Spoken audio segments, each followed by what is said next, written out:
Hello friends, இன்றைக்கி நம்ம வீடியோவில் ஒரு 12 volt DC regulated power supply வந்து எப்படி செய்கிறங்கிறத பற்றி தான் பார்க்க போகிறோம். ஃபஸ்ட்டு அதுக்கு நம்மளுக்கு ஒரு டிரான்ஸ்ஃபார்மர் தேவைப்படும். டிரான்ஸ்ஃபார்மர் வந்து இந்த இடத்துல நம்ம எடுத்துக்கிட்டு இருக்கிறது step down transformer. Step down டிரான்ஸ்ஃபார்மர்னால் நம்மளோட ஏசி 220 வோல்ட்டை நம்மளுக்கு ஏசி 15 வோல்ட்டாக டவுன் பண்ணி கொடுக்கும் வோல்டேஜ் லெவலை. அதையே டிரான்ஸ்ஃபார்மர் அவுட்புட் ஏசியாக இருக்குது, அதை டிசியாக மாற்றுறதுக்கு இந்த இடத்துல ஃபுல் பிரிட்ஜ் ரெக்டிஃபையர் எடுத்துக்கிறோம். 4 டயோட நம்ம வந்து பிரிட்ஜ் மாதிரி கனெக்ட் பண்ணியிருக்கிறோம்.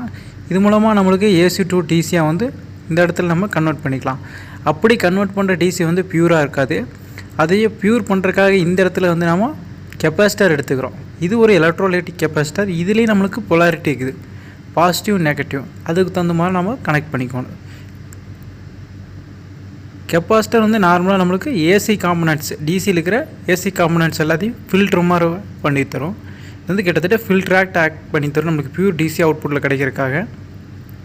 கனெக்ஷன் பார்த்துடலாம். டிரான்ஸ்ஃபார்மரோட ஒரு எண்டை கொண்டு வந்து நம்ம ஃபுல் பிரிட்ஜ் ரெக்டிஃபையரோட ஒரு ஏசி எண்டில் கனெக்ட் பண்ணிக்கலாம். டிரான்ஸ்ஃபார்மரோட ரெண்டாவது அவுட்புட் செகண்டரி சைடில் இருக்கிறத கொண்டு வந்து ஃபுல் பிரிட்ஜ் ரெக்டிஃபையரோட இன்னொரு ஏசி இன்புட்டில் வந்து கனெக்ட் பண்ணிக்கலாம். நெக்ஸ்ட்டு நம்மளுக்கு அவுட்புட்டில் வந்து டிசி கிடைக்கும். அதோட நெகட்டிவ் கொண்டு போய் கெப்பாசிட்டரோட நெகட்டிவில் கனெக்ட் பண்ணிக்கலாம். அதே போல் ஃபுல் பிரிட்ஜ் ரெக்டிஃபையரோட பாசிட்டிவ் அவுட்புட் இருக்குங்களா, அதை கொண்டு வந்து கெப்பாசிட்டரோட பாசிட்டிவ்லேருந்து கனெக்ட் பண்ணிக்கலாம். இப்போ நம்மளுக்கு இந்த இடத்துல நம்மளுக்கு 15 வோல்ட் ஏசி இருக்கும். அதை 12 வோல்ட்டாக ரெகுலேட் பண்ணுறதுக்காக இந்த இடத்துல 7812ங்கிற ஐசி யூஸ் பண்ணுறோம். எல்லாம் 7812ங்கிற ஐசி. இது வந்து பார்த்திங்கன்னா நம்மளுக்கு ஒரு வோல்டேஜ் ரெகுலேட்டராக வேலை செய்யும்.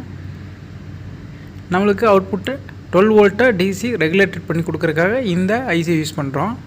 நம்ம இன்புட்டில் 15 வோல்ட் கொடுக்குறோம், நம்மளுக்கு அவுட்புட்டில் வந்து பார்த்திங்கன்னா 12 வோல்ட் கிடைக்கும். அதை கனெக்ட் பண்ணுறதுக்கு 2 பைண்டிங் போஸ்ட் கொடுத்துக்கிறோம். இதில் தான் நம்மளுக்கு அவுட்புட் வந்து நம்ம எடுத்துக்க முடியும் வெளியே. அதுக்காக வந்து பார்த்திங்கன்னா நெக்ஸ்ட் வந்து 7812 ஐசிக்கு நம்மளுக்கு கிரவுண்ட் வந்து கனெக்ட் பண்ணிக்கணும். அதாவது நெகட்டிவ் ஒயரை எல்லாம் 7812 ஐசியில் இருக்கிற செகண்ட் பின்னில் வந்து கனெக்ட் பண்ணிக்கணும். அதை கொண்டு வந்து நம்மளோட negative supply DC output 12 volt வருது பார்த்திங்கன்னா, அதோட நெகட்டிவ் சப்ளை வந்து கனெக்ட் பண்ணிக்கணும். இது வந்து காமனாக வந்து நம்மளுக்கு வந்து ஒர்க் ஆகும். இப்போது 7812 ஐசிக்கு நம்ம இன்புட் கொடுக்கணும். இன்புட் வந்து பார்த்திங்கன்னா நம்மளுக்கு ஃபஸ்ட் பின். அதுக்காக வந்து பார்த்திங்கன்னா ரெக்டிஃபையரோட அவுட்புட்டில் பாசிட்டிவ் சப்ளை எடுத்துகிட்டு வந்து 7812 ஐசியோட இன்புட் ஃபஸ்ட் பின்னில் கொடுத்துட்றோம்.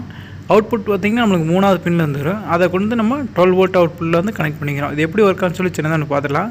டிரான்ஸ்ஃபார்மர் வந்து நம்மளுக்கு ஹை பொட்டன்ஸ்லேருந்து லோ பொட்டன்ஸில் குறைச்சி கொடுக்கும். இந்த இடத்துல ஃபுல் பிரிட்ஜ் ரெக்டிஃபையர் ஏசி டிசியாக மாற்றும். கெப்பாசிட்டர் வந்து நம்மளுக்கு ஃபில்டர் ஆக்ட் ஆகும். 7812ங்கிற ஐசி வந்து நம்மளுக்கு இந்த இடத்துல வந்து வோல்டேஜை ரெகுலேட் பண்ணும். அவுட்புட்டில் இருக்கிற 15 வோல்ட்டை நம்மளுக்கு இந்த கெப்பாசிட்டியில் 15 வோல்ட் இருக்கும். அதே வந்து பார்த்திங்கன்னா 7812ங்கிற ஐசி வந்து நம்மளுக்கு 12 வோல்ட்டாக ரெகுலேட் பண்ணி கொடுக்கும். தேங்க்யூ ஃபார் வாட்சிங்.